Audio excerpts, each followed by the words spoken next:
2016 साली एक मराठी चित्रपट आला. या चित्रपटानं संपूर्ण महाराष्ट्रात प्रचंड लोकप्रियता मिळवली. त्या चित्रपटाचं नाव होतं सैराट. सैराट हा फक्त एक चित्रपट नव्हता, तो एक भावनिक अनुभव होता. गावाकडची साधी प्रेमकथा, वास्तववादी अभिनय आणि जबरदस्त संगीत, या सगळ्यामुळे हा चित्रपट लोकांच्या मनात कायमचा बसला. या चित्रपटातील परशा हे पात्र खूप प्रसिद्ध झालं आणि हे पात्र साकारलं होतं आकाश ठोसर यांनी. साधा, निरागस आणि हटके स्वभावाचा परशा प्रत्येक तरुणाला आपल्यासारखाच वाटत होता. म्हणूनच आकाश ठोसर एका रात्रीत स्टार बनले. पण एक प्रश्न आजही अनेकांच्या मनात आहे. इतका मोठा हिट देणारा हा अभिनेता आज कुठे? तो खरंच गायब झालाय का, की त्याच्या करिअरमध्ये काही वेगळं घडलं? चला, हे सगळं सोप्या शब्दात समजून घेऊया. आकाश ठोसर यांचा जन्म सोलापूर जिल्ह्यातील करमाळा येथे झाला. ते एका साध्या कुटुंबातून आले आहेत. लहानपणापासून त्यांना अभिनयाची आवड नव्हती, त्यांना कुस्तीची खूप आवड होती. त्यांचं स्वप्न होतं एक चांगला कुस्तीपटू बनण्याचं. पण आयुष्यानं त्यांच्यासाठी वेगळाच प्लॅन केला होता. दिग्दर्शक नागराज मंजुळे यांनी आकाशला पाहिलं आणि त्यांच्यातील नैसर्गिक अभिनय ओळखला. कोणताही अनुभव नसताना त्यांना सैराटमध्ये मुख्य भूमिका मिळाली. हा एक मोठा रिस्क होता, पण तो पूर्णपणे यशस्वी ठरला. सैराट रिलीज झाला आणि संपूर्ण महाराष्ट्रात एकच चर्चा सुरू झाली. परशा आणि आर्ची ही जोडी लोकांच्या मनात घर करून गेली. चित्रपटातील गाणी सुपरहिट झाली. प्रत्येक ठिकाणी सैराटचं नाव गाजू लागलं. आकाश ठोसर यांना खूप प्रसिद्धी मिळाली. ते अचानक सगळ्यांच्या नजरेत आले. पण खरी अडचण इथूनच सुरू झाली. सैराट नंतर लोकांची अपेक्षा खूप वाढली होती. सगळ्यांना वाटत होतं तो आता मोठा स्टार बनेल आणि सतत हिट चित्रपट देईल. पण वास्तव थोडं वेगळं निघालं.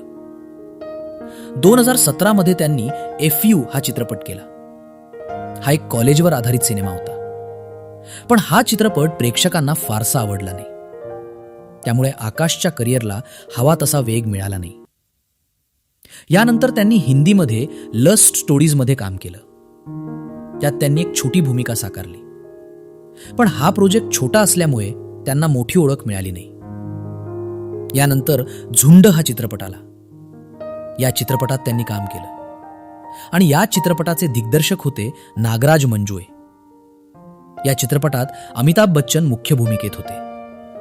चित्रपट चांगला होता, पण सगळं लक्ष अमिताभ बच्चन यांच्याकडे गेलं. आकाश ठोसर पुन्हा एकदा मागे राहिले. यानंतर त्यांनी 1962 the war in the hills या वेब सिरीजमध्ये काम केलं. त्यात त्यांनी आर्मी ऑफिसरची भूमिका केली. ही भूमिका वेगळी होती, पण तरीही त्यांना मोठं यश मिळालं नाही. जर आपण त्यांचं करिअर पाहिलं तर 7 ते 8 वर्षात त्यांनी खूपच कमी प्रोजेक्ट्स केले. हीच एक मोठी समस्या ठरली. पण सगळ्यात महत्त्वाचं कारण आहे टाईप कास्टिंग.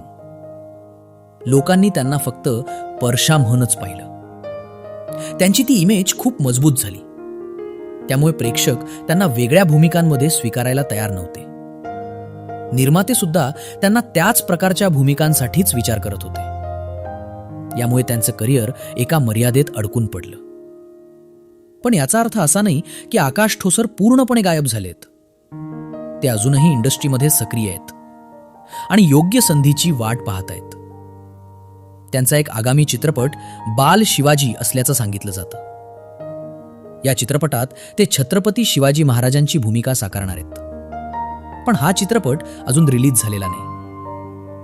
आकाश ठोसर यांची गोष्ट आपल्याला एक महत्त्वाची शिकवण देते.